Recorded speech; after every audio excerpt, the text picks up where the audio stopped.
నమస్తే. తెలంగాణలో ఎమ్మెల్సీ ఎన్నికల హీట్ పెరిగింది. ఉమ్మడి కరీంనగర్, ఆదిలాబాద్, మెదక్, నిజామాబాద్ జిల్లాల గ్రాడ్యుయేట్ ఎమ్మెల్సీ ఎన్నిక రసవత్తరంగా సాగుతోంది. మొత్తం 56 మందిలో ఇండిపెండెంట్ అభ్యర్థులే ఎక్కువ. ప్రతి ఓటు కూడా కీలకంగా మారడంతో నేతలు ప్రచారం వేగవంతం చేశారు.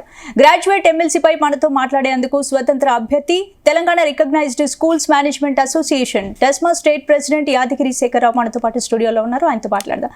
నమస్తే సార్. నమస్తే అండి సార్. చెప్పండి సార్, అంటే మీ బ్యాక్గ్రౌండ్ గురించి ఫస్ట్ చెప్పండి. ఏంటి అసలు? నా పేరు యాదగిరి శేఖరరావు. ఉమ్మడి ఆదిలాబాద్ జిల్లాలో జన్నారం మండలం కలమడు గ్రామంలో నా జన్మస్థానం, నా పురిటిగడ్డ. అక్కడే నేను చదువుకొని హయ్యర్ ఎడ్యుకేషన్ కోసం కరీంనగర్ రావడం జరిగింది. అక్కడ అంటే గవర్నమెంట్ స్కూల్లో ఒక ప్రైవేట్ టీచర్గా పనిచేసి 100 రూపాయలతో పనిచేసి డిగ్రీ చదువుకొని పీజీ చేసి అక్కడే ప్రైవేటు ఒక విద్యా కమిటీ ద్వారా ఒక 5 సంవత్సరాలు పనిచేసి అటు పిమ్మట ఒక స్కూల్ పెట్టుకోవడం జరిగింది. అది బడ్జెట్ స్కూల్. చాలా పేద బడుగు బలైన వర్గాలకు బీపీఎల్ లైన్ కింద ఉన్న పిల్లలందరికీ కూడా సేవ చేసే అదృష్టాన్ని నేను ఈరోజు అది రావడం చాలా అదృష్టంగా భావిస్తూ ఉన్నాను. దీనికి తోడుగా నాకు కొంత నేపథ్యం ఉండే, సంఘపరంగా చాలామందికి సేవ చేయాలని ఒక ఆదుర్ద ఉండే. 96 నుంచే నేను సంఘంలో పూర్తి సమయం కేటాయించి 2002లో సంఘాన్ని స్థాపించడంలో కీలక పాత్ర పోషించిన కొద్దిమంది మాత్రమే ట్రస్మా అనేది, Telangana recognised schools management trust అనేది ఖమ్మంలో దానికి పేరు పెట్టి ఆ ట్రస్మాను ఈరోజు తెలంగాణ అంతా కూడా దాదాపు 33 జిల్లాల్లో విస్తరించినటువంటి ఘనత యాదగిరి శేఖరరావుదే. ఆ నేపథ్యంలోనే ఈరోజు పట్టభద్రుల ఎమ్మెల్సీ కావాలని కోరుకోవడం జరిగింది. ముఖ్యంగా మా మిత్రుల ద్వారా, ట్రస్మా కుటుంబ సభ్యుల ద్వారానే అది నాకు ఎమ్మెల్సీగా ఆ అవకాశం ఇచ్చారు. ఓకే అంటే సార్, మీరు అసలు ఎమ్మెల్సీ ఎన్నికల్లో పోటీలో నిలబడడానికి అసలు కారణం ఏంటంటారు? అదే నేను సంఘపరంగా చాలా సందర్భాల్లో అది కరోనా సమయంలో కానీ, కరోనా ముందుకు కానీ, ప్రైవేట్ పాఠశాలలనగానే కొంత ఇబ్బడిముబ్బడిగా పర్మిషన్స్ ఇవ్వడం, దానిపైన కొంత సమాజంలో సంఘం ఉంటేనే ఇలా బ్రతుకుతున్నాం. సమాజంలో అనేక ఇబ్బందులు ఎదురవుతూ ఉంటుండే. అది అఫీషియల్స్ కానీ, సమాజ పరంగా కానీ, తల్లిదండ్రుల పరంగా కానీ, విద్యార్థుల పరంగా కానీ అనేక కోణాల్లో ఆలోచన చేసే ఆ సంఘ నేపథ్యంలో నేను అక్కడక్కడ అఫీషియల్స్ వెళ్ళినప్పుడు, మంత్రుల దగ్గర వెళ్ళినప్పుడు, ఎమ్మెల్యే దగ్గరికి వెళ్ళినప్పుడు కొంత ఉపాధ్యాయ ఎమ్మెల్సీ ప్రైవేట్ విద్యా సంస్థలు ఇవాళ 58% ఉంది. ఇవాళ 58% ఉండి కూడా ఒక ఎమ్మెల్సీ లేకపోవడం, ఎమ్మెల్యే లేకపోవడం అనేది చాలా ఇబ్బందికరమైన వాతావరణం ఫేస్ చేశాం. అట్లాగే వీళ్ళు ఉపాధ్యాయ ఎమ్మెల్సీలు 1,20,000 మందికి 3 ఉపాధ్యాయ ఎమ్మెల్సీలు ఉన్నారు. అది ఎస్సీఆర్టీ పరంగా కానీ, కమిషనరేట్ కానీ, ప్రిన్సిపల్ సెక్రటరీ పరంగా కానీ, విద్యాశాఖ మంత్రి పరంగా కానీ వాళ్ళకు ప్రోటోకాల్ ఉండడం, వాళ్ళ విషయాలన్నీ కూడా ఏదైతే సమస్యలు ఉన్నాయో అవన్నీ కూడా సాల్వ్ చేసుకున్నారు ఈరోజు. అట్లా ఆ నేపథ్యంలో మన ప్రైవేట్ పాఠశాలలో 58% ఉండి కూడా ఒక ఎమ్మెల్సీ ఎందుకు ఉండకపోవడం అనేది ఉండి వాళ్ళకు కూడా మనం సర్వీస్ చేద్దాం, ఉద్యోగస్తులు చేద్దాం, సమాజానికి చేద్దాం, కొంత నిరుద్యోగులు చేద్దాం, పట్టభద్రులు చేద్దాం అనేది అక్కడ నేను గ్రహించి అక్కడ నేను గుండె తరకపోయి కలిసి వేసే ఖచ్చితంగా ట్రస్మా ద్వారా కూడా ఒక ఎమ్మెల్సీ సాధ్యమవుతుంది. ఇన్ని లక్షల మంది టీచర్లు, ఉపాధ్యాయులు, ప్రైవేట్ ఉపాధ్యాయులు కరోనా సమయంలో 2,025 కిలోల బియ్యం ఇప్పించాం. ఎన్ఐఎస్ ద్వారా డిఎల్ఈడి చేయించాం. అట్లాగే ఐటీ ఏదైతే 1 crore 5 crores pre primary permissions, private text books పట్ల కావచ్చు, తెలుగు మీడియం నుంచి ఇంగ్లీష్ మీడియం కావచ్చు. రోజు నిత్యం నేను కరీంనగర్ నుంచి హైదరాబాద్ రావడం 8 లక్షల కిలోమీటర్లు తిరిగిన. తెలంగాణ అంతా కూడా 33 జిల్లాలు తిరిగిన, 614 మండలాలు తిరిగిన. ఈరోజు కూడా 8 నెలల నుంచి నేను 271 మండలాలు ఈ 4 ఉమ్మడి జిల్లాలు తిరిగా. డైరెక్ట్గా ఇంటరాక్ట్ అయ్యా 1,50,000 మంది టీచర్లతో, ఒక దాదాపు 2,000 మంది కరెస్పాండెంట్స్తో ఇంటరాక్ట్ అయ్యా.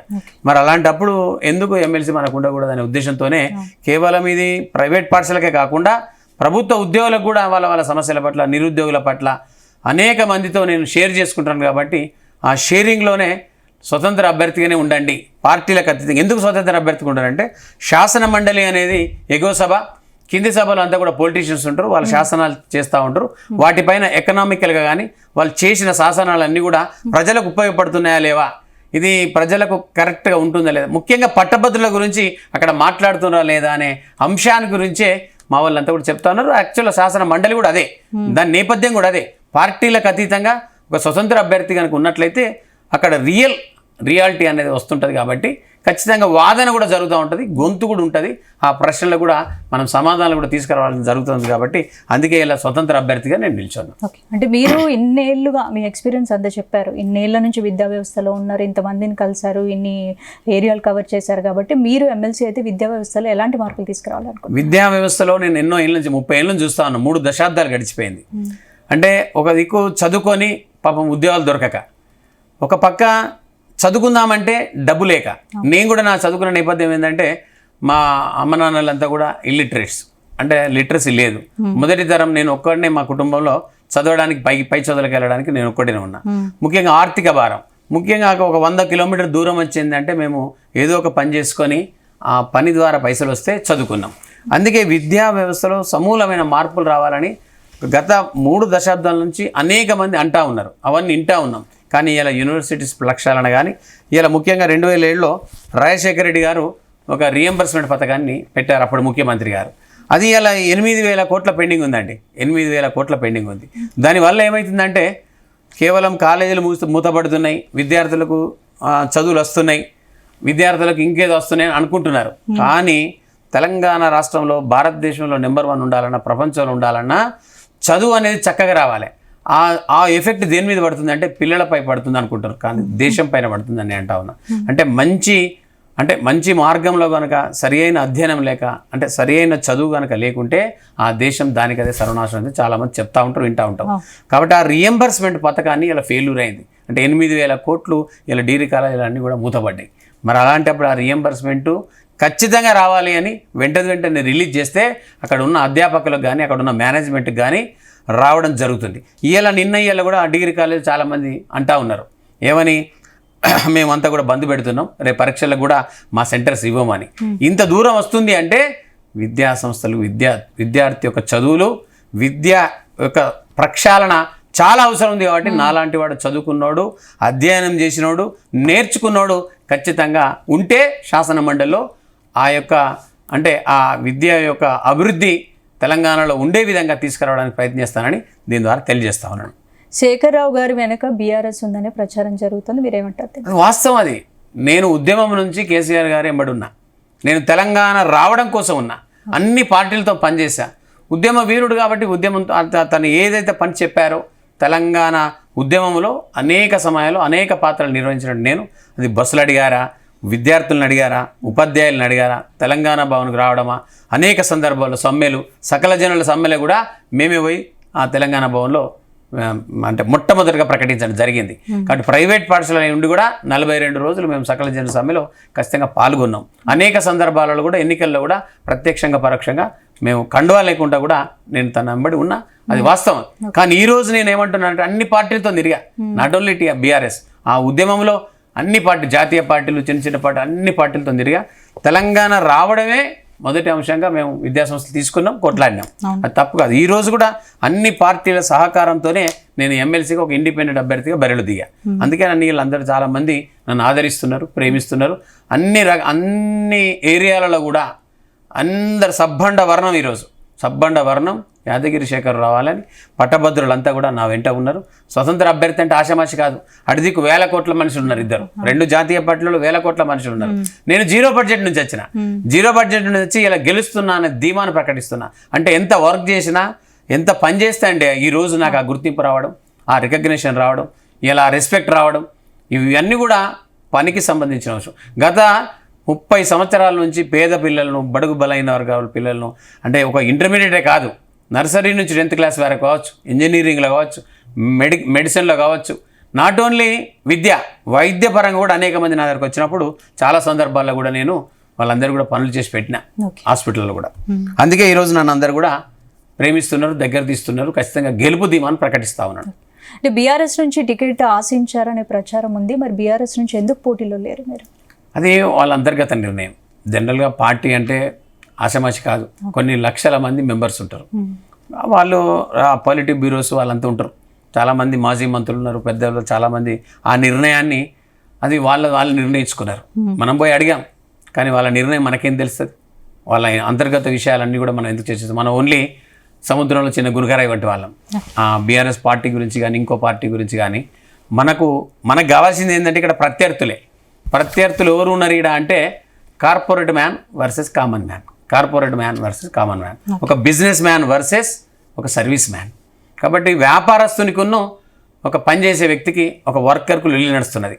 1,000 కోట్లు ఉండడానికి జీరో బడ్జెట్కు లొల్లి నడుస్తున్నది.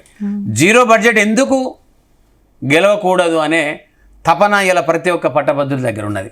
ఎందుకంటే ఇది ఒక రూట్ మ్యాప్ వేస్తున్నా. ఈరోజు కనుక నా గెలుపు తథ్యమై నేను గెలిస్తే రేపటి రోజు నాకు కామన్ మ్యాన్ కూడా గెలవగలుగుతాడు అనేది చూపించాలంటే ఈ 42 శాసనసభ నియోజకవర్గాలు ఎన్నైతే ఉన్నాయో అన్ని నియోజకవర్గాల్లో రేపు మనకి ఇది జరగబోతుంది, ఇది జరుగుతుంది, ఇది ఆవశ్యకత ఉంది, ఇది రాబో రోజుల్లో ఇది ఒక నాంది అని నేను చెప్తా ఉన్నా. మీరు ట్రస్ట్ అధ్యక్షుడిగా ఎన్నేళ్ళ నుంచి పనిచేస్తారు? నేను దాదాపు 2002 నుంచి వివిధ స్థాయిలో ఒక జిల్లా సెక్రటరీగా, జిల్లా ప్రెసిడెంట్గా, రాష్ట్ర సెక్రటరీగా, రాష్ట్ర అధ్యక్షుడిగా, ఇప్పుడు ఆనరరీ ప్రెసిడెంట్గా, అంటే ఒక రాష్ట్ర అధ్యక్షుడు 5 సంవత్సరాలు, రాష్ట్ర సెక్రటరీగా ఒక 5 సంవత్సరాలు, ఒక రాష్ట్ర కోఆర్డినేటర్గా 2 years. అంటే రాష్ట్రం అంతా కూడా దాదాపు ఒక 15 ఏళ్ళ కాలంలో నేను చెప్పిన ఇందాక 8 లక్షల కిలోమీటర్లు తిరిగిన. అంటే ప్రతి మండలం టచ్ చేశా, ప్రతి మండలంలో ఉన్న ప్రతి బడిని టచ్ చేశా. ఏ చిన్న అవసరం ఏర్పడ్డా నేనే డీజిల్ పోసుకొని వాళ్ళకి అవసరాలు నేను కూడా తీర్చా. అది ప్రభుత్వ పరంగా కానీ, సామాజిక కోణంలో కానీ అనేక రకాలుగా. ఇలా చాలామంది ప్రత్యర్థులు గిట్టిన వాళ్ళు అంటూ ఉన్నారు, చాలామంది అంటూ ఉన్నారు శేఖర్ రావు గారు డ్రాప్ అవుతారు, శేఖర్ రావు గారు. అది ఇంకే డ్రాప్ అండి, ఆల్రెడీ విత్డ్రాల్స్ అయిపోయినాయి, ఆల్రెడీ నాకు నా నెంబర్ 47 వచ్చింది. నాకు గుర్తు కూడా అంటే నా యొక్క సీరియల్ నెంబర్ కూడా మంచిగా వచ్చింది, AK-47. ఇది చాలామందికి తెలుసు AK-47. అదే 1947 స్వాతంత్రం వచ్చిన అంటే సంవత్సరం కూడా. కాబట్టి నా గుర్తు కూడా అంటే ప్రత్యర్థులకు దెబ్బ కొట్టే విధంగా వచ్చింది, గుర్తుంచుకునే విధంగా వచ్చింది. ఇలా 1947 అంటే ఆషామాషి కాదు, భారతదేశానికి స్వాతంత్రం వచ్చిన సంవత్సరం. అలాగే AK-47 అంటే కూడా చాలా పేరుంది నా కథ. అందుకే అంటే నిక్కచ్చిగా మాట్లాడతా, ఖచ్చితంగా కొట్లాడతా, పరోక్షంగా ప్రత్యక్షంగా కూడా డైరెక్ట్గా అడిగే, అంటే ఏ విషయాన్నైనా తల దించకుండా అడిగే తత్వం నాది. కాబట్టి డైరెక్ట్గా క్వశ్చన్ వేసే తత్వం ఉంది. కాబట్టి ప్రశ్నించే గొంతును అందుకే పట్టభద్రులారా పట్టం కట్టండి అంటున్నా. అందుకే AK-47 భగవంతుడు నాకు ఆ రకంగా ఇచ్చారు. ట్రస్ట్ అధ్యక్షుడిగా నేల నుంచి పనిచేశారు కాబట్టి మీ గెలుపునకి ఇది ఎంతవరకు దోహదపడుతుంది అనుకుంటున్నారు? మొత్తం సర్వీస్ చేసిన అండి. ఈ కాన్స్టిట్యున్సీ కాదు, ఇలా ఉన్న గ్రాడ్యుయేట్ కాన్స్టిట్యున్సీ కాదు, తెలంగాణ కాదు, భారతదేశంలోని అనేక రాష్ట్రాల్లో కూడా వెళ్ళినా మా నేషనల్ ఇండిపెండెంట్ స్కూల్ అలయన్స్తో కూడా దాదాపు 20 రాష్ట్రాల వరకు తిరిగా. నేను చాలా సందర్భాల్లో ఢిల్లీ వెళ్ళా. అంటే ఇలా నా గెలుపు ఎక్కడ చూస్తున్నారంటే ఒక తెలంగాణనే కాదు, భారతదేశం అంతా చూస్తుంది, ప్రపంచం అంతా చూస్తుంది, USA నుంచి, ఆస్ట్రేలియా నుంచి కూడా కాల్స్ వస్తున్నాయి. నీలాంటి వాడు ఉండాలి, నీలాంటి వాడు నిక్కచ్చిగా ఉండాలి. నువ్వు ఇలా 6 సంవత్సరాల జీతం తీసుకొని అంటున్నావు, ఆ జీతం తీసుకొని ఎక్కడో ఒక ఆడ మండలానికి నువ్వు ఖర్చు పెడతా అంటున్నావు, ఆ మండలంలో ఒక రిసోర్స్ సెంటర్ ఏర్పాటు చేస్తా అంటున్నావు.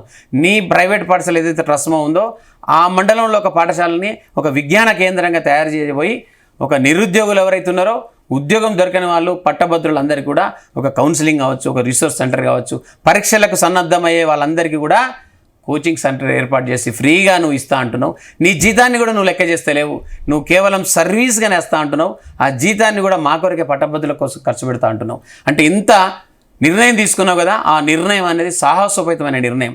నీ సొంతగా నీ ఖర్చుతోని 6 సంవత్సరాలు పనిచేస్తూ అంటున్నావు, నీ డబ్బుతో పనిచేస్తూ ఉంటున్నావు. నువ్వు కాయ కష్టం చేసి నీ చెమటోడిచి సంపాదించిన ఏదైతే సంపాదన ఉందో ఆ సంపాదన నువ్వు ఖర్చుగా పనంగా పెడతా అంటున్నావు. ప్రభుత్వం ఇచ్చే పైసలు నువ్వు లెక్క చేస్తలేవు, కేవలం సర్వీస్ మ్యాన్గా ఉంటున్నావు అనే ఇవాళ పట్టభద్రులు నన్ను ఆదరిస్తూ ఉన్నారు. అందుకే నేను ఇవాళ అంటా ఉన్నా, నాకు ప్రభుత్వం ఇచ్చే సొమ్ము లెక్క కాదు, ప్రభుత్వం ఇచ్చే జీతం లెక్క కాదు, కేవలం పట్టభద్రుల వెంట ఉండి ఈ పట్టభద్రుల సమస్యలను శాసన మండలిలో ఎవ్వరు కూడా దీన్ని మాట్లాడట్లేదు, వాళ్ళ గొంతు కనబడట్లేదు. కేవలం వాళ్ళ ప్యాషన్గా వస్తున్నారు, వాళ్ళ నేమ్ ప్లేట్ కింద ఉంటున్నారు. అందుకే వాళ్ళను ఇలా ఎన్నుకోవద్దు, అట్లాంటి వాళ్ళు రాకూడదు. వాళ్ళు గెలిస్తే వాళ్ళ ఇల్లు నిలబడుతుంది, వాళ్ళు గెలిస్తే వాళ్ళ పేరు కింద నేమ్ ప్లేట్ MLC అని ఉంటుంది. వాళ్ళు గెలిస్తే వాళ్ళ సప్రయోజనాలు అంటే వాళ్ళ సొంత ప్రయోజనాల కోసం మాత్రమే పనిచేస్తుంది, వాళ్ళ బంధువులకు మాత్రమే పనిచేస్తుంది. కానీ నాలంటోడు గెలిస్తే సామాన్యమైన అంటే క్షేత్రస్థాయిలో ఉన్న చిన్న వ్యక్తికి కూడా నేను పనిచేస్తా. అట్లాంటప్పుడు ఆ సమస్యను సాల్వ్ చేసే వ్యక్తి నేను. కాబట్టి ఇలా అన్ని ఏరియాలలో కూడా, అన్ని సందర్భాలలో కూడా నాకు ఇలా మంగళహారతులు పడుతున్నారు. నా గెలుపుకు ప్రతి ఒక్కరు కూడా భాగస్వాములైంది. ఇలా ప్రస్తుతం ఉన్న విద్యా వ్యవస్థపై మీ అభిప్రాయం ఏంటి? అసలు విద్యా వ్యవస్థ అట్టర్లీ ఫెయిల్ అయింది. ఒక విద్యా వ్యవస్థ గురించి మాట్లాడతా. ఎందుకంటున్నానంటే ఇలా కాంగ్రెస్ ప్రభుత్వం రాకముందు హన్మకొండలో సెప్టెంబర్ 9 రోజు ఎస్ఎస్ఏ ఉద్యోగులను ఉద్దేశించి ఆ టెంట్ కింద ఏమన్నారంటే, ఖచ్చితంగా మేము అందరినీ కూడా సమానమైన పని సమానమైన వేతం, మిమ్మల్ని రెగ్యులరేషన్, మీ హెల్త్ కార్డు, మీ అడిగిన అన్ని అని ఇట్లా చిటికబట్టి రేవంత్ అన్న అన్నాడు. ఇలా అధికారం వచ్చి గిన్నె నెలలు కలిసిపోయిన సంవత్సరం గడిచిపోయింది. వాళ్ళని పాపం ఉద్దేశించి ఏ ఒక్క రోజు కూడా మాట్లాడకపోవడం వల్ల మొన్న 28 రోజులు ధర్నా చేశారు. ఇలా ప్రతి అమ్మాయికి కూడా ఒక స్కూటీ ఇస్తా అన్నారు, ఎలక్ట్రిక్ స్కూటీ. ఇలా ప్రతి ఒక్క యువ కేసు కింద ప్రతి విద్యార్థికి అంటే ఇంట్రెస్ట్ లేని ఒక 5 లక్షల కార్డు ఇస్తా అన్నారు. ఇది ఏటీఎం కార్డు. ఇలా ప్రతి ఒక్కరికి కూడా ఇంటర్నెట్ ఫ్రీ సౌకర్యం అన్నారు. ఇలా ప్రతి ఒక్కరు కూడా ల్యాప్టాప్, దానికి సంబంధించిన ఏదన్నా ఒక ట్యాబ్ ఇస్తా అన్నారు. ఇలా మహిళా వికాస్ కింద 2500 అన్నారు. ఇట్లా ఇవన్నీ చెప్పడం వల్ల ప్రభుత్వం ఇలా వైఫల్యం చెందింది. ఎవరికి? చదువు పట్ల. యూనివర్సిటీల ప్రక్షాళన కూడా జరగలే. ఇలా జాబ్ కార్డు అన్నారు, 2 లక్షలు అన్నారు, కేవలం 58,000 మాత్రమే రిక్రూట్ చేశారు. జాబ్ కార్డు అన్నారు, జాబ్ కార్డు లేదు. కాబట్టి ఇవన్నీ వాగ్దానాలు చేశారు కదా, ఇవి నేను వాళ్ళు తప్పుపట్టట్లే ప్రభుత్వాన్ని. ప్రభుత్వం హామీలు ఇచ్చింది, ఆ హామీలు నెరవేర్చకపోవడం వల్ల నిరుద్యోగులు కానీ ఉద్యోగులు కానీ పాపం ఇలా ఉద్యోగులను కూడా అందరికీ కూడా సిపిఎస్ తీసివేసి ఓపీఎస్ అన్నారు. ఏదో 2-3 రాష్ట్రాలు ఉన్నది, ఇది ఇక్కడ కూడా మనం ఇంప్లిమెంట్ చేస్తా అన్నారు. వాళ్ళు కూడా ఆశల పల్లకి డిఎల్ ఇవన్నీ కూడా రాకపోవడం వల్ల ఇలా 317 జీవో ఇట్లాంటి అన్నీ కూడా చేయకపోవడం వల్ల ఉద్యోగస్తులు కూడా ఇబ్బంది పడుతున్నారు. రెసిడెన్షియల్ స్కూల్స్లో కూడా హెల్త్ కార్డు లేకపోవడం, వాళ్ళు రిటైర్మెంట్ అయినప్పుడు ఒక రిటైర్మెంట్ బెనిఫిట్ లేకపోవడం, వాళ్ళ 11 నెలల జీతం. ఇంకొకటి కూడా 2003లో ఒక డిఎస్సి ఇచ్చి అప్పుడున్న చంద్రబాబు గారు రిక్రూట్ చేయకపోవడం వల్ల, రాజశేఖర రెడ్డి గారు 2000లో రిక్రూట్ చేయడం వల్ల వాళ్ళంతా కూడా ఓపీఎస్ నుంచి పాపం సిపిఎస్కి వచ్చేసారు. వాళ్ళు కూడా ఒక 11,000 మంది ఉద్యోగులు ఉన్నారు ఇవాళ. అంటే ఇన్ని సమస్యలతో ఇవన్నీ వాగ్దానాలు చేసి వచ్చిన ప్రభుత్వం ఏదైతే ఉందో ఇలా అవన్నిట్లో కూడా నిర్వీర్యమైంది, ఫెయిల్ అయింది. కాబట్టి అవన్నిటిని కూడా నేను ఖచ్చితంగా కొట్లాడతా, ప్రశ్నించే గొంతుగా మారతా. అందుకే నేను పార్టీల తరఫున ఉండకుండా నాకు నేను సొంతగా అడిగే ప్రశ్నలు ఏవైతే ఉన్నాయో, ఏవైతే ప్రభుత్వం ఇలా వైఫల్యం చెందిందో వాటినన్నింటినీ కూడా ముఖ్యమంత్రి గారి దృష్టికి, ప్రజల దృష్టికి, ఏదైతే అఫీషియల్స్ దృష్టికి తీసుకెళ్లి శాసన మండలిలో ప్రశ్నించే గొంతుగా మారుతా. అందుకే పట్టం కట్టండి అని ఇలా అడుగుతా ఉన్నా. రైట్. బీఆర్ఎస్ నుండి మరో నేత రవీందర్ సింగ్ కూడా బరిలో ఉన్నారు కాబట్టి ఎలా చూస్తారు? రవీందర్ సింగ్ గారు ఇద్దరు కలిసి పని చేసినాం. తన పని తను చేసుకుంటాడు, నా పని నేను చేసుకుంటా. తను అనుకుంటున్నాడు మద్దతు ఉందని, నేను కూడా అట్లే మద్దతు ఉందని నేను అనుకుంటున్నా. అది వాస్తవం. అది ఎవరి ఆలోచనలు వేరుగా, ఎవరి అంచనాలు వాళ్ళవి, ఎవరి ఆలోచనలు వాళ్ళవి. నాకు ప్లాట్ఫామ్ ఉన్నది, ప్రైవేట్ విద్యా సంస్థల ప్లాట్ఫామ్ ఉన్నది. ఆ ప్లాట్ఫామ్ ద్వారా 1,00,000 ఓట్లు ఉన్నాయి. అంటే నా స్థాయి, నా లెక్కింపు, నా వ్యవస్థ నాకున్నది, తనకున్నది. కాబట్టి ఇద్దరం ప్రత్యర్థులం కావచ్చు కానీ ఇద్దరం దోస్తులేం, ఇద్దరం ఫ్రెండ్స్మే, ఇద్దరం ఒక పార్టీ కింద ఒక గొడుగు కింద పనిచేసిన వాళ్ళే. కాబట్టి ఎవరి అంచనా వాళ్ళకి, నా అంచనా నేను గెలుస్తున్నాను, నేను డెఫినెట్గా చెప్తున్నా, అది నాకు జరిగి తీరుతుంది. ఇప్పుడు బరిలో ఉన్న వారిలో మీకు ఎవరితో పోటీ అనుకుంటున్నారు? నాకు ఎవరు పోటీ లేరు, నాకు నేనే పోటీ. ఎందుకంటున్నానంటే ఏదైతే 2 పార్టీలు ఉన్నాయో, 2 పార్టీలు జాతీయ పార్టీలు ఒక కమర్షియల్ వ్యాపారస్తులకు ఇవ్వడం జరిగింది. పార్టీలు తప్పుపట్టట్లే, వాళ్ళు తీసుకున్న నిర్ణయం ఏదైతే ఉందో, ఒక మనుషుల్ని, ఒక క్యాండిడేట్ని నిలబెట్టారో వాళ్ళిద్దరు కూడా వ్యాపారస్తులు. వాళ్ళు ఏం పని చేస్తారండి, వాళ్ళ వ్యాపారాలు వాళ్ళు చూసుకోవడానికి సమయం సరిపోదు. రెండవది, వాళ్ళు ఇలా వ్యాపారాన్ని పెంచుకోవడానికి వచ్చారు. ఇంకా కొన్ని 100 కోట్లు 200 కోట్లు సంపాదించుకోవడానికి. అందుకే ఇలా 100 కోట్లు ఖర్చు పెడుతున్నారు. ఇలా 100 కోట్లు ఖర్చు పెడతా ఉన్నారు, డబ్బు కూడా పంచుతూ ఉంటున్నారు. వీళ్ళ కొనుగోలు కూడా జరిగింది చాలామంది, చాలా ఏరియాలలో. ఇలా మీటింగ్లు కూడా జరుగుతూ ఉన్నాయి. ఎవరు వస్తున్నారో తెలియదు, అలా గ్రాడ్యుయేట్స్ వస్తున్నారా, కామన్ ఓటర్ వస్తున్నారా, ఎవరు వస్తున్నారో తెలియదు. అట్లాంటి మీటింగ్లు అంతా కూడా కండక్ట్ చేస్తూ ఉన్నారు. 100 కోట్లు ఖర్చు పెట్టి రేపటిన 1000 కోట్లు సంపాదించడం కోసం, వాళ్ళ కుటుంబాన్ని పెద్ద చేసుకోవడం కోసం, వాళ్ళ చుట్టూ ఉన్న బంధువర్గం కానీ మిత్రవర్గం కానీ కొంత క్లోజ్ పీపుల్ ఏదైతే ఉందో వార్ రూమ్ మాత్రమే డెవలప్ అవుతుంది. కానీ నేను డెవలప్ అయితే, నేను అభ్యర్థిగా కనుక గెలిచినట్లయితే మొత్తం సమాజాన్ని, మొత్తం ఓటర్స్ను, మొత్తం పట్టభద్రులను, నన్ను ఎవరైతే నమ్మి నాకు ఓటేశారో వాళ్ళందరి సమస్యల్ని కూడా దగ్గరుండి పట్టించుకొని, అవసరమైతే వాళ్ళ ఇంటికి వెళ్ళి, నేరుగా వాళ్ళ ఇంటికి వెళ్ళి వాళ్ళ సమస్యను సాల్వ్ చేస్తా. నా ఇంటికి వస్తే కూడా నేను అరుగు మీద దొరుకుతా. నేను అరుగు మీద ఇంటి ముంగట్టే ఉంటా ఎప్పటికి కూడా. 24 గంటలు పని ఆలోచించేసుకొని పట్టభద్రులు అంతా కూడా ఇలా గమనిస్తూ ఉన్నారు. నా వ్యవస్థ అంతా నేను చెప్పుకోక్కర్లేదు, ఇలా సోషల్ మీడియాలో, ఫేస్బుక్లో అన్నిట్లో ఉన్నది. నేనేం చేసినా, ఏం పని చేసినా అనేది నేను ప్రూవ్ చేసుకోవాల్సిన అవసరం లేదు. నేను నా పనిని ఎక్స్టెండ్ చేస్తున్నా, నా పనిని ఇంప్రూవ్ చేసుకుంటాను. ఇంకా ఆ ఇంప్రూవ్ చేయడం కోసం ఇలా స్వచ్ఛంద కార్యక్రమాలు చేస్తా ఉన్నా. అంటే కాంగ్రెస్ పార్టీ ఆల్ఫోర్స్ నరేందర్ రెడ్డికి మద్దతు ఇస్తుంది కదా, మరి అధికార పార్టీ ఆయనకు మద్దతు నిలవడాన్ని ఎలా చూడొచ్చు? నేను కాంగ్రెస్ పార్టీ మద్దతు ఇచ్చింది, టికెట్ ఇచ్చింది, బీఫామ్ ఇచ్చింది. నరేందర్ రెడ్డి గారు కమర్షియల్ అనేది, వ్యాపారస్తుడు అనేది జగమెరిన సత్యం. మరి ఇలాంటప్పుడు ఆ వ్యాపారస్తుడికి ఒక ముఖ్యమంత్రి గారు అన్నారు, నేను కార్పొరేట్ పాఠశాలను ప్రభుత్వ పాఠశాల బలోపేతం చేస్తా, కార్పొరేట్ పాఠశాల దగ్గర రాని అన్నారు ముఖ్యమంత్రి గారు. 15 రోజుల కింద స్టేట్మెంట్ చూసిన అన్ని పత్రికల్లో. మళ్ళీ ఇలా అది వారు ఏం చేసిండ్రు, ఒక కార్పొరేట్ మ్యాన్కే ఇలా టికెట్ ఇచ్చారు, బరిలో దింపారు.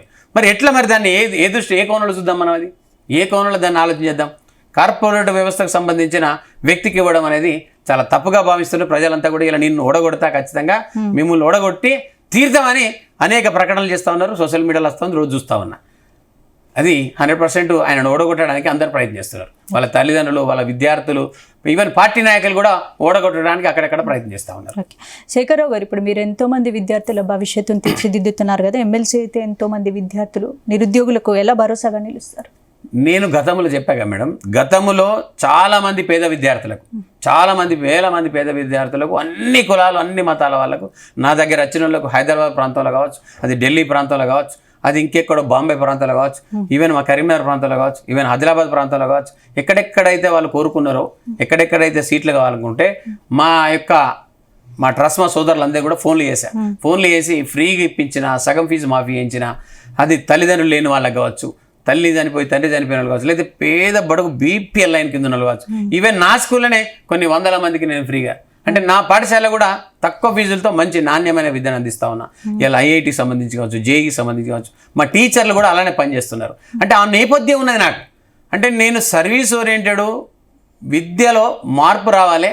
మొదటి తరం పిల్లలు ఏ ఇల్లు అవుతుందో, మొదటి తరం పిల్లలు ఉన్నారో వాళ్ళందరూ కూడా చేయుతనిచ్చిన అన్ని ఏరియాలలో కూడా నేను, నా ఒక్క స్కూల్నే కాదు, డిఫరెంట్ స్కూల్స్లలో, డిఫరెంట్ కాలేజీలలో కూడా నేను ఫ్రీగా చదివించిన సందర్భాలను ఇప్పుడు వీడియోలు కూడా చాలామంది పెడుతున్నారు, చాలామంది దాన్ని ప్రమోట్ చేస్తున్నారు.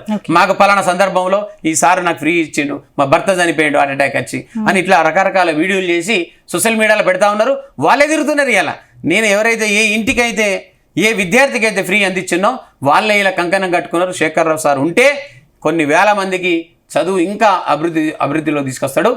ప్రైవేట్ పాఠశాలే కాదు, ప్రభుత్వ పాఠశాలే కాదు, ఇలా ప్రభుత్వ పాఠశాల ఉద్యోగస్తులు కూడా ఏమంటున్నారంటే, మాకు ఆల్రెడీ ఒక ఎమ్మెల్సీ ఉన్నారు, మీలాంటి వాడు కూడా సపోర్ట్ ఉంటే 2 ఎమ్మెల్సీలు మాకు అవుతారు, మేము ఇంటికాడ ఉండి పని చేయించుకుంటాం అనే ప్రభుత్వ ఉద్యోగులకు కూడా ధీమా వచ్చింది. ఇలా ప్రతి ప్రభుత్వ ఉద్యోగి కూడా ఇలా మాకు ఆల్రెడీ టీచర్స్కు, మా విద్యారంగంలో ఒక 3 ఎమ్మెల్సీలు ఉన్నారు, మీరు కూడా మాతో పాటు ఉంటారని చాలామంది ఆ టీచర్స్ యూనియన్ లీడర్లంతా కూడా నన్ను ఇలా దగ్గర తీసి వాళ్ళు కరెక్ట్గా దాన్ని ముందు తీసుకెళ్తా ఉన్నారు. ఈ సందర్భం అంటే కరోనా టైంలో ముఖ్యంగా శేఖరరావు గారు వింటూ ఉన్నాం, కరోనా టైంలో కూడా మీరు ప్రైవేట్ స్కూల్స్కి అమౌంట్ మీకు పర్సనల్గా ఇచ్చారని. పర్సనల్గా ఇవ్వలే, జనరల్గా ప్రైవేటు విద్యా సంస్థలు అప్పుడు నడవకపోయేసరికి కేసీఆర్ గారి దగ్గరికి, అంటే ముఖ్యమంత్రి గారి దృష్టికి తీసుకెళ్ళి, అలాగే చాలామంది దగ్గరికి దృష్టికి తీసుకెళ్ళి ఆ 2,000 రూపాయలు 25 కిలోల బియ్యం రావడానికి పాదయాత్రలు, రిలే నిరాహార దీక్షలు, అనేక రకాలుగా ప్రయత్నాలు చేసి ఆ రోజు 2,25,100 మందికి తీసుకురావడం జరిగింది. ఆ సమయంలో నాకు కరోనా వచ్చింది. మెడికవర్లో కూడా నేను హాస్పిటల్లో జాయిన్ అయ్యి, దాన్ని కూడా లెక్క చేయకుండా అందులో కూడా నేను చాలా టీవీలలో చర్చల్లో పాల్గొని ఆ పాదయాత్ర, ఆ రిలే నిరాహార దీక్ష, ఆ నిరసనలు చేయబట్టే ఆ 2,25,100 మందికి 2,000 రూపాయలు 20 కిలోలు రావడం జరిగింది. అప్పుడు నేను రాష్ట్ర అధ్యక్షుడిగా ఉన్నా, నిర్విరామ పోరాటం చేసిన. కరీంనగర్ నుంచి హైదరాబాద్ కోకోలలు ఎన్నిసార్లు వచ్చిందో అది నాకు తెలియదు. ఈ సందర్భం అది చాలా, అంటే భారతదేశంలో ఎవరు ఇవ్వలే, భారతదేశంలో ఏ రాష్ట్రం కూడా తీసుకురాలే. మనం కొట్లాడినాం కాబట్టి ఒక్కొక్కసారి అమ్మాయిన అన్నం పెట్టదు అడగంది. కాబట్టి అట్లా ప్రభుత్వం మీద కూడా నేను కొట్లాడి పట్టుకొచ్చినది. మీరు ప్రచారం నిర్వహిస్తున్నప్పుడు ఎలాంటి రెస్పాన్స్ వస్తుంది? నేను ఎక్కడ కూడా ప్రచారానికి ఇప్పటి వరకు కూడా యూ బిలీవ్ ఆర్ నాట్ ఎక్కడ కూడా డబ్బు ఖర్చు పెట్టలేదు. అంతా నా సోదరులు అక్కడనే పోయి రింగ్ అవ్వడం, ఎక్కడనో ఒక 100-50 మందిని 200, 300, 4,000, 5,000 ఇట్లా జమ చేసి మీరు రండి అని పోతే నేను ప్రజెంటేషన్ ఇచ్చి వాళ్ళకి దండం పెట్టి వాళ్ళు వేసిన. అంటే మా ట్రస్మా సోదరులే నా ఇలా సోషల్ మీడియాలో కావచ్చు, ఇలా ఫ్లెక్సీలు కావచ్చు, ఇలా బ్యానర్లు కావచ్చు, ఇలా అంటే మామూలుగా పాంప్లెంట్స్ కావచ్చు, కరపత్రాలు కావచ్చు, ఇవన్నీ కూడా వాళ్ళే ముద్రించి, వాళ్ళే రాజకీయాలు డబ్బులతో కూడుకున్నారు కదా, మీకు తెలియదు. నేను ప్రూవ్ చేయబోతున్నా, డబ్బు అనేది ప్రధానమైన అంశం కాదు. డబ్బు వల్ల అన్ని కొనలేము, డబ్బు వల్ల అన్ని సాధించలేము, డబ్బు అనేది ప్రత్యేకత కాదు, సర్వీస్ అనేది అవసరం ఉంది. కాబట్టి ఇద్దరు వ్యాపారస్తుల మధ్యలో ఒక సర్వీస్ మ్యాన్ గెలవబోతున్నాడు. ఇద్దరు వ్యాపారస్తుల మధ్య ఒక సర్వీస్ మ్యాన్ గెలవబోతున్నాడు. అదే చూపించబోతున్నారు మా వాళ్ళంతా కూడా. మరోవైపు ఒక రాష్ట్రంలో అధికారంలో ఉన్న కాంగ్రెస్ ఒకవైపు, సెంట్రల్లో అధికారంలో ఉన్న బీజేపీ క్యాండిడేట్ ఒకవైపు. మరి ఏంటి అంటే మీ పోరాటం, ఇద్దరి అభ్యర్థులతో పోరాటం చేస్తున్నారు, మీ గెలుపుపై మీకున్న ధీమా ఏంటి అసలు? నేను 8 నెలల నుంచి పోరాటం చేస్తున్నా. 8 నెలల కన్నా ముందు 22 ఏళ్ళ సర్వీస్ ఉన్నది. 8 నెలల కన్నా ముందు 22 ఏళ్ళ సర్వీస్ ఉన్నది. నా నమ్మకం, గట్టి నమ్మకం ఏంటంటే నేను పనిచేసిన కాబట్టే, పనిమంతుని కాబట్టే ఇలా ఒక వర్కర్ అంటారు నన్ను అందరూ నన్ను లీడర్ అనరు, నన్ను వర్కర్ అంటారు, ఒక సర్వీస్ ఓరియంటెడ్ పర్సన్ అంటారు, ఒక సేవకుడు అని పిలుస్తారు. నన్ను యాదగిరి శేఖరరావు అనేటోడు సేవకుడు అంటారు. కాబట్టి ఆ సేవనే ఇలా నన్ను నమ్ముకుంటుంది. ఆ సేవను నమ్ముకొని నేను ముందుకెళ్ళిన కాబట్టి ఎంతమంది ప్రత్యర్థులున్నా, ఎన్ని పార్టీలున్నా, ఎన్ని వేల కోట్లున్నా, ఎన్ని లక్షల కోట్లున్నా యాదగిరి శేఖరరావు అంటాడు మొక్కవని ధైర్యంతో ముందుకెళ్తున్నాడు. నా వెనక బలము బలగం ఉన్నది, నా వెనక బలము బలగం ఉన్నది. కాబట్టి నా యొక్క ట్రస్మానే కాదు నాకు ఇవాళ. నేను ఒక రాష్ట్ర అధ్యక్షుడు, ప్రజ్ఞా వికాస్లో కూడా రాష్ట్ర అధ్యక్షుడిగా ఉన్నా, ఒక దైవత్వంలో, ఒక లైనిజంలో ఉన్నా, లైనిజంలో కూడా జోనల్ చైర్మన్గా ఉన్నా. అంటే అనేక రకాలుగా ఇలా ఒక focus forum of colleges and స్కూల్స్లో కూడా ఒక రాష్ట్ర అధ్యక్షుడిగా పనిచేసా, ఇప్పుడు కూడా ఉన్నా.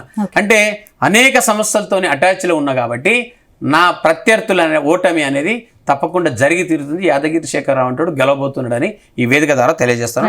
ప్రస్తుతం కాంగ్రెస్ ప్రభుత్వంపై మీ వైఖరి ఏంటి? కాంగ్రెస్ ప్రభుత్వం నిరుద్యోగులకు ఇచ్చిన హామీలపై మీరు ఏం చెప్తారు? ఇందాక చెప్పే కదా, ఏదైతే నిరుద్యోగులు కావచ్చు, ఇలా చదువుకునే పిల్లల పట్ల కావచ్చు, ముఖ్యంగా విద్యారంగం గురించే నేను మాట్లాడతాను. మిగతా రంగం నాకు అక్కర్లే.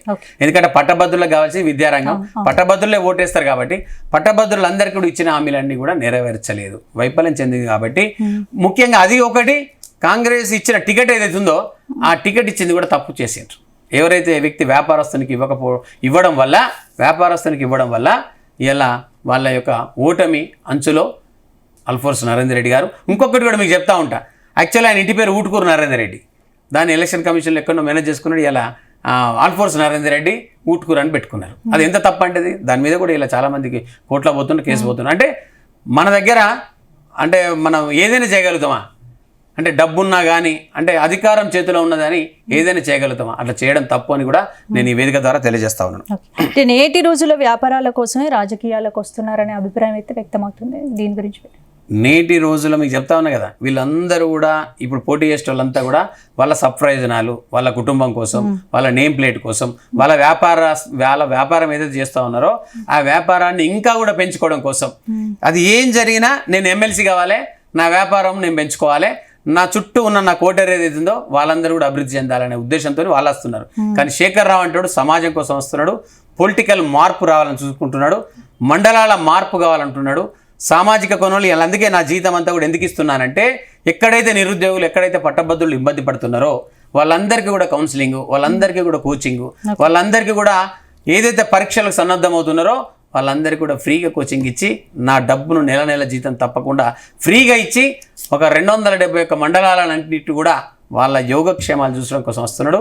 ఒక మార్పు ఖచ్చితంగా తెస్తాడు యాదగిరి శేఖరరావు. రాష్ట్ర వ్యాప్తంగా మంచి పేరు ఉంది, మరి ఇదే మీ గెలుపు నాకు సహకరిస్తుంది. రాష్ట్ర వ్యాప్తంగా ఉన్నది, దేశవ్యాప్తంగా ఉన్నది, చాలా మంది నా పేరు ఉన్నది. 100% నేను మళ్ళీ చెప్తా ఉన్నాను, ఎక్కడ కూడా ఎవ్వరికి తలవంచను. ఎక్కడ ఎవడన్నా నాకు ఇంతవరకు కూడా నన్ను కొనలేవుడు, ఎవరు కొనలే, నేను ఎవరి దగ్గర కూడా అమ్ముడు పోలే, ఎక్కడ కూడా నన్ను కొనడానికి కూడా రాడు. ఎందుకంటే నేను మొదలే చెప్తా, నన్ను సర్వీస్ ఓరియంటెడ్, నీ పని నువ్వు చేసుకో, నా పని వేసుకుంటా. కాబట్టి నీ పనిలో నువ్వు ఉండు, నా పనిలో నేను ఉంటా. యాదగిరి శేఖరరావు అంటాడు ధైర్యవంతుడు, శీలవంతుడు, నిజాయితీపరుడు, ఖచ్చితంగా సంస్కృతి ఉన్నవాడు, ఆచార వ్యవహారాలు ఉన్నాడు. నేను ఒక అయ్యప్ప భక్తుని, ఒక 25 ఏళ్ళ నుంచి అయ్యప్ప వస్తున్నా. ఇవాళ ఒక దైవత్వంలో జిఆర్ స్వామి గారి దగ్గర వికాస్ తరంగిలో నాకు జిఆర్ స్వామి గారు నన్ను మెచ్చి ఒక 1 ఇయర్ నుంచి నన్ను ఒక రాష్ట్ర అధ్యక్షుడు చేసిన ప్రజ్ఞా వికాస్లో. అంటే విలువలతో కూడినటువంటి విద్యను అందించాలి, టీచర్స్ ట్రైనింగ్ ఇవ్వాలి, పిల్లలకు ట్రైనింగ్ ఇవ్వాలి, ఒక మేనేజ్మెంట్స్కు ట్రైనింగ్ ఇవ్వాలి, ప్రభుత్వ పరంగా ప్రైవేట్ పరంగా దేశంలో శాంతిని తీసుకురావాలి. అంటే ప్రపంచంలో ఉన్న మన భారతదేశం నెంబర్ 1 ఉండాలనే అట్లాంటి కీలక పాత్ర పోషించేటువంటి రాష్ట్ర అధ్యక్షుడు ఇచ్చారు. ఆషామాషి కాదది. నా లోపల అంటే గట్టి ధైర్యాన్ని పెంపొందించేదెవరు అంటే సమాజం. అయ్యేలా నాకు అంత పెద్ద బాధ్యత ఇచ్చిందెవరు? ఒక స్వామీజీ. మరి అలాంటప్పుడు అంటే ఆషామాషి కాదు స్వామీజీ. నాకు వీళ్ళు ఎందుకు ఇచ్చారు, అట్లాంటి పాత్ర ఎందుకు ఇచ్చారు? కారణం ఏంటంటే విలువలతో కూడినటువంటి విద్యను అందించడం కోసం టీచర్స్ అందరినీ కూడా శిక్షణ ఇచ్చి, పిల్లలకు కూడా శిక్షణ ఇచ్చి ఒక శాంతిని నెలకొల్పాలి. అన్ని ప్రభుత్వాలు చేయి, సామాజిక కోణంలో సామాజిక భద్రత, ఏదైతే మనం సంఘంలో ఉన్నామో ఆ సంఘాన్ని, సమాజాన్ని, అలాగే దేశాన్ని, దేశ సంపదను గౌరవించే విధంగా విలువలతో కూడినటువంటి విద్యను అందించడం కోసమే ఆ పాత్ర నాకు ఇచ్చారు. అంటే అందులో కూడా నేను ఇలా సక్సెస్ అయినా, అందులో కూడా సక్సెస్ అయినా. రైట్. ఎమ్మెల్సీ ఎన్నికల్లో ఓటింగ్లో పాల్గొనే పట్టభద్రులకు మీరు ఇచ్చే సలహా ఏంటి, సూచన ఏంటి? పట్టభద్రులందరికీ కూడా ఎమ్మెల్సీ నేను ఎన్నిక కాబోతున్నా. మీ అందరినీ కూడా మరొకసారి చేతులెత్తి జీ తెలుగు న్యూస్ ద్వారా ప్రతి ఒక్క పట్టభద్రులకు చేతులెత్తి దండం పెడుతున్నా. కారణం ఏంటి అంటే డబ్బు అనేది ప్రధానమైన అంశం కాదు. డబ్బు ఎలవేళ మనకు పనిచేయదు. కాబట్టి ఏటీఎం కార్డు పైసలు ఉన్నా ఒక్కొక్క సందర్భంలో మనం ఏదైనా హాస్పిటల్కి వెళ్ళినప్పుడు మనం లక్షలు పెట్టి మందులు కొనొచ్చు, కానీ ఆరోగ్యాన్ని కొనలేము మిత్రులారా. కాబట్టి 24 గంటలు నా ఫోన్ ఆన్లో ఉంటుంది. 24 గంటలు సర్వీస్ చేసే వ్యక్తిని. ఎప్పుడు మీరు వెలిస్తే అప్పుడు మీ ఇంటికి వచ్చి మీ పని చేసి పెడతా. మీరు నా ఇంటికి వస్తే నేను అరుగు మీద ఉండేటోని, నేను ఎక్కడో ఏసీలలో ఉండి పిఆర్ఓలు పిఏలు ఉండేటోని కాదు. కాబట్టి ఇంటి ముంగట ఉండి మీ పనిని అప్పటికప్పుడే ఫోన్ ద్వారానో కాన్ఫరెన్స్ ద్వారానో కూడా చేసే శక్తి సామర్థ్యం ఉన్న వ్యక్తిని. కాబట్టి మిత్రులారా మీరందరూ గమనించండి. ఒక సచ్చీలత, ఒక అంటే నేర్పరిని, ఒక సంస్కృతి ఆచార వ్యవహారాలు ఉన్నటువంటి వ్యక్తిని. కాబట్టి ఖచ్చితంగా మీరందరూ నాకు ఓటు వేసి నన్ను గెలిపిస్తే 6 సంవత్సరాలు మీ అందరికీ సేవ చేస్తా. ఒక 10 రోజులు కష్టపడే నా కోసం 6 సంవత్సరాలు మీకు సేవ చేస్తా. ఆ సేవ చేసే అదృష్టాన్ని నాకు ఇవ్వాలని మీ అందరినీ కూడా మరొక్కసారి చేతులు ఎత్తి శేఖర్ గారు, మీ భవిష్యత్తు ప్రణాళిక ఏంటి? ఫైనల్గా మీరు ఏం చెప్పదలుచుకున్నారు? భవిష్యత్తు అంటే నేను విద్య పట్లనే భవిష్యత్తు ప్రణాళిక. ఏ దేశమైనా బాగుపడాలంటే మిసైల్స్ కానీ అణుబాంబులు కానీ అక్కర్లేదు. ఆ దేశంలో మంచి విద్యను అందించడానికి ప్రయత్నం చేయాలి. అది విద్యాలయాలు కానీ ప్రభుత్వాలు కానీ. ఈరోజు ఆ విద్యాలయాలు కానీ ప్రభుత్వాలు కానీ. కాబట్టి ఈ దేశంలో, ఈ రాష్ట్రంలో విద్య ఇప్పటికీ కూడా ఫెయిల్యూరే ఉంది. అది ప్రభుత్వ పరం కానీ ప్రైవేట్ పరం కానీ. అవన్నీ సక్సెస్ కావాలంటే నాలాంటి వాడు శాసన మండలిలో కనుక ఉన్నట్లయితే ఫైనల్గా విద్యలో సమూలమైన మార్పులు తీసుకురావడానికి, ఉద్యోగ అవకాశాలు కల్పించడంలో కానీ, నిరుద్యోగులకు భద్రత ఇవ్వడంలో కానీ, నిరుద్యోగులకు వాళ్ళందరినీ కూడా కౌన్సిలింగ్ చేసి వాళ్ళు స్వతహాగా వనరులను ఉపయోగించి వాళ్ళే ఒక 50 మందిని ఉద్యోగ అవకాశాలు కల్పించే విధంగా నేను ఆల్రెడీ ఒక 50 మందికి ఉద్యోగ అవకాశాలు ఇచ్చినాయాలి. అట్లా వాళ్ళను కూడా తయారు చేసే విధంగా నిరుద్యోగులకు ఇబ్బంది పడకుండా, నిరుద్యోగులకు 100% వాళ్ళు సొంతగా వాళ్ళ కాళ్ళపైన వాళ్ళు నిలబడే విధంగా కౌన్సిలింగ్ చేసి ప్రాథమిక కేంద్రాలను ఏర్పాటు చేసి పట్టభద్రులందరూ కూడా ఇలా భరోసా ఇస్తా ఉన్నా. ఖచ్చితంగా అలాంటి రూట్లో నేను రూట్ మ్యాప్ వేసుకున్నా. ఖచ్చితంగా వాళ్ళందరినీ అభివృద్ధి పథంలో తీసుకెళ్తాను. థ్యాంక్ యూ శేఖర్ గారు. రైట్, ఇది ఇవాల్టి. Keep watching Zee Telugu news.